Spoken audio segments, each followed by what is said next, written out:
Hello everyone, welcome to my channel education with Sapna. इस video में आज हम देखेंगे हिंदी क्लास 10th का चैप्टर नंबर 5 है, पार्ट 5, जिसका नाम है लेखक का सूर्यकांत त्रिपाठी निराला और कविता है इसमें पहली है उत्साह। ठीक है, इस चैप्टर के आज हम क्वेश्चन आंसर्स देखेंगे। आरबीएसई बोर्ड का ये। और दूसरी बात, आपका जो इस बार का कोर्स है आरबीएसई बोर्ड 10th क्लास का, वो चेंज हो चुका है और ये न्यू कोर्स की वीडियो है। एनसीईआरटी का जो कोर्स हुआ करता था वही जो है आपके कोर्स में लागू कर दिया गया है। तो ये न्यू वीडियो है। 4 चैप्टर ऑलरेडी पहले से अपलोड है मेरे चैनल पे, आप जाके देख सकते हैं।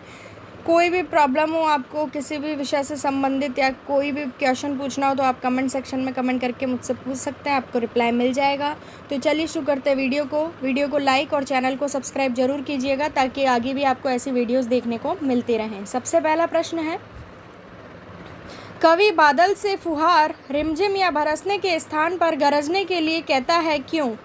तो इसका उत्तर है, कवि बादल से फुहार रिमझिम या बरसने के स्थान पर गरजने के लिए इसलिए कहता है क्योंकि गरजना क्रांति का सूचक है। कवि इससे सामाजिक जीवन में परिवर्तन लाने के लिए क्रांति की आवश्यकता बताना चाहता है। दूसरा प्रश्न, कविता का शीर्षक उत्साह क्यों रखा गया है? तो इसका उत्तर है, इस कविता का शीर्षक उत्साह इसलिए रखा गया है क्योंकि यह बादलों की गर्जना और उमड़ घुमड़ से मेल खाता है। तीसरा, कविता में बादल किन किन अर्थों की ओर संकेत करता है? तो इसका उत्तर है, कविता में बादल निम्नलिखित अर्थों की ओर संकेत करता है। जैसे पहला पॉइंट है इसमें, पीड़ित प्यासे जनों की प्यास बुझाने और सुख कार्य शक्ति के रूप में। दूसरा पॉइंट, उत्साह और संघर्ष की भावना रखने वाले क्रांतिकारी पुरुष रूप में।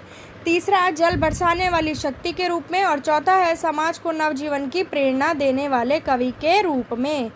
अगला प्रश्न, शब्दों का ऐसा प्रयोग जिससे कविता के किसी खास भाव दृश्य में भावनात्मक प्रभाव पैदा हो, नाद सौंदर्य कहलाता है। उत्साह कविता में ऐसे कौन से शब्द हैं जिसमें नाद सौंदर्य मौजूद है? लिखिए। तो निम्नलिखित शब्दों में नाद सौंदर्य है, घेर घेर घोर गगन धाराधर ओ, इसमें जो है नाद सौंदर्य है। दूसरा है ललित ललित काले घुंघराले। तीसरा है बाल कल्पना कैसे पाले। और चौथा है विकल विकल उन्मन थे उन्मन। ठीक है, अब दूसरी कविता है इसी चैप्टर में, अट नहीं रही है। ये दूसरी कविता, पहली उत्साह थी। तो पहला पॉइंट है इसमें, पहला क्वेश्चन है, छायावाद की एक खास विशेषता है कि अंतर्मन के भावों का बाहर की दुनिया से सामंजस्य बिठाना। कविता की किन पंक्तियों को पढ़कर यह धारणा पुष्ट होती है? लिखिए। तो इसका उत्तर है, कविता की निम्नलिखित पंक्तियों को पढ़कर यह धारणा पुष्ट होती है, आबा फागुन की तन सट नहीं रही है। इसी प्रकार निम्न पंक्तियों में मानवीकरण द्वारा फागुन की शोभा को मानव मन में उठी उमंगों का रूपक दिया गया है, जिससे ऐसा लगता है कि फागुन और मानव दोनों एक ही हो गए हैं। कहीं सांस लेते हो, घर घर भर देते हो, उड़ने को नभ में तुम पर कर देते हो।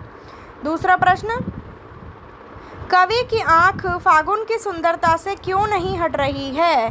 तो इसका उत्तर है, कवि की आंख फागुन की सुंदरता से इसलिए नहीं हट रही है क्योंकि उस समय वसंत ऋतु के आगमन से सारी प्राकृतिक शोभा मनोहारी एवं रंग बिरंगी हो जाती है। कवि का मन उस शोभा को लगातार देखते रहना चाहता है, इसलिए वह इसकी सुंदरता को निहारता ही रहता है, चाह कर भी वह अपनी आंखों को उस पर से हटा नहीं पाता है। तीसरा प्रश्न, प्रस्तुत कविता में कवि ने प्रकृति की व्यापकता का वर्णन किन रूपों में किया है? तो इसका उत्तर है, प्रस्तुत कविता में कवि ने प्रकृति की व्यापकता का वर्णन विभिन्न रूपों में किया है क्योंकि उसे फागुन में प्रकृति की शोभा सर्वत्र छाई हुई प्रतीत होती है और वह उससे हर स्थिति में प्रभावित हो रहा है।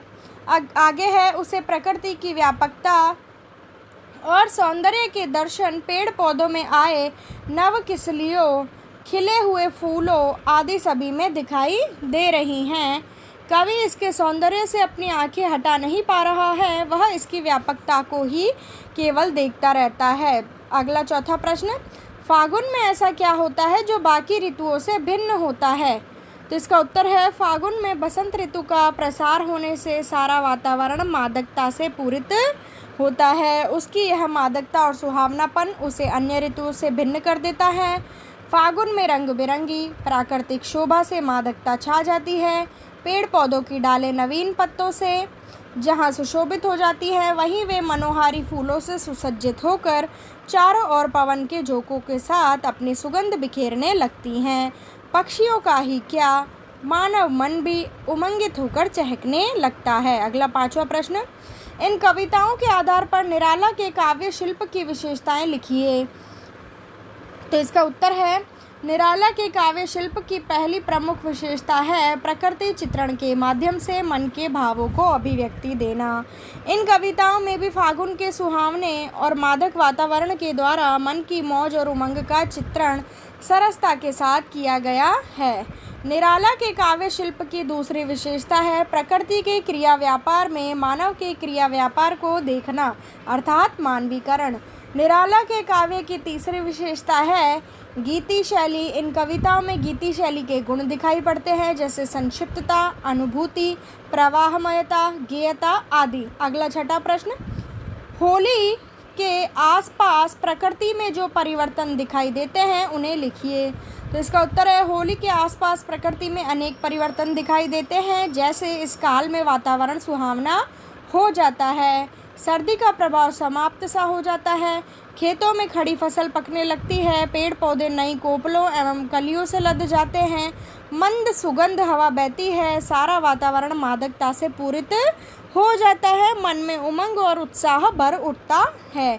तो ये थे चैप्टर नंबर 5 के प्रश्नोत्तर। वीडियो को लाइक ज़रूर करें, चैनल को सब्सक्राइब करें। कुछ भी पूछना हो तो कमेंट सेक्शन में आप मुझसे पूछ सकते हैं। मिलती हूँ नेक्स्ट वीडियो में।